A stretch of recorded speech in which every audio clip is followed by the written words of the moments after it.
इफ्तार के बाद सीने में दर्द, जलन या प्रेशर नुमा फीलिंग। लोग समझते हैं कि ये गैस की वजह से है, लेकिन शायद ये गैस की वजह से ना हो। रमज़ान में सबसे कॉमन मिस्टेक लोग करते हैं, हार्ट अटैक को लेबल किया जाता है गैस का दर्द।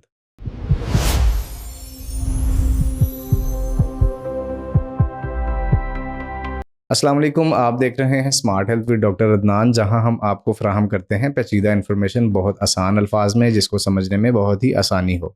आज हम बात करने वाले हैं एक कॉमन मिस्टेक के ऊपर जो लोग रमज़ान में करते हैं, और वो क्या मिस्टेक होती है कि हार्ट अटैक को गैस का दर्द लेबल कर देना। इस वीडियो में हम जानेंगे कि हार्ट अटैक के सिम्टम्स क्या होते हैं और एसिडिटी के सिम्टम्स क्या होते हैं। पार्ट 1 में हम देखते हैं कि एसिडिटी के सिम्टम्स क्या होते हैं। एसिडिटी के सिम्टम्स यानी कि आपने इफ्तार स्टार्ट किया, उसमें आपने हाई कार्ब्स डाइट ली, हाई कार्ब्स डाइट के साथ साथ आपने हाई शुगरी ड्रिंक्स इस्तेमाल की, तेज़ खाना खाया और फ्राइड फूड खाया। इससे आपको क्या होगा, एसिड रिफ्लक्स की वजह से पेन हो सकता है सीने में, ब्लोटिंग की वजह से पेन हो सकता है सीने में, और एसोफेजियल स्पैज़म यानी कि आपकी खुराक की नाली का सिकुड़ जाना, इसकी वजह से भी सीने में दर्द हो सकता है। और ये दर्द अक्सर खाना खाने के बाद स्टार्ट होता है, लेटने से ज़्यादा हो जाता है, एंटासिड लेने से ये ठीक हो जाता है, और ये बर्निंग टाइप पेन होता है। एंटासिड यानी कि आप तेज़ाबियत कम करने वाला कोई सिरप इस्तेमाल करते हैं या दवाई इस्तेमाल करते हैं, तो उससे ये पेन ठीक हो जाता है। अब दूसरी तरफ कौन सा पेन है? हार्ट अटैक का पेन, जिसको लोग लेबल कर देते हैं कि ये गैस की वजह से होता है। प्रेशर या स्क्वीजिंग वाला पेन होता है कि किसी ने निचोड़ दिया है या हाथी का पाँव सीने पे रख दिया है किसी ने, और इसके साथ ये पेन आपके जा सकता है लेफ़्ट बाजू में, आपके जॉ में जा सकता है लेफ़्ट साइड पे, सीने की बैक साइड पर जा सकता है, और ये आपके एक्सर्शन के ऊपर तेज़ होता है। यानी कि जब आप चलते हैं तो ये दर्द तेज़ होता है, क्योंकि दिल का कोई हिस्सा मर रहा होता है और दिल आगे ब्लड पंप नहीं कर पाता, जिसकी वजह से ये पेन ज़्यादा होता है एक्सर्शन के ऊपर। और अगर ये दर्द आपका 10-15 मिनट से ज़्यादा हो चुका है तो ये एक वार्निंग साइन है, और इस कंडीशन को कोरोनरी आर्टरी डिजीज़ कहा जाता है।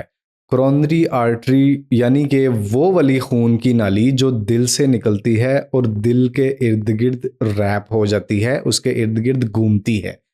दिल आपकी बॉडी को ब्लड पंप करके ज़िंदा रख रहा होता है, लेकिन सबसे पहले वो अपने आप को ब्लड देगा ज़िंदा रहने के लिए, तभी तो आपकी बॉडी ज़िंदा रहेगी ना।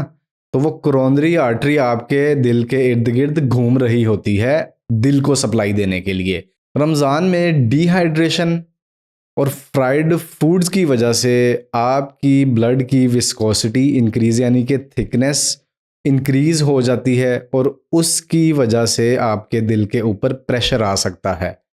और ये विस्कोसिटी किस तरह से इंक्रीज़ होती है, इसके रिस्क फैक्टर्स कौन कौन से हैं? वो वाले पेशेंट्स जिनकी फैमिली में हार्ट डिजीज़ चल रही हो, वो पेशेंट जो ओबीज़ हैं, मोटे हैं, उनका एब्डोमिनल फैट ज़्यादा है, इसके साथ साथ डायबिटिक पेशेंट, शुगर के मरीज़, ब्लड प्रेशर के मरीज़ और स्मोकर्स, ये उनके रिस्क फैक्टर्स में आते हैं।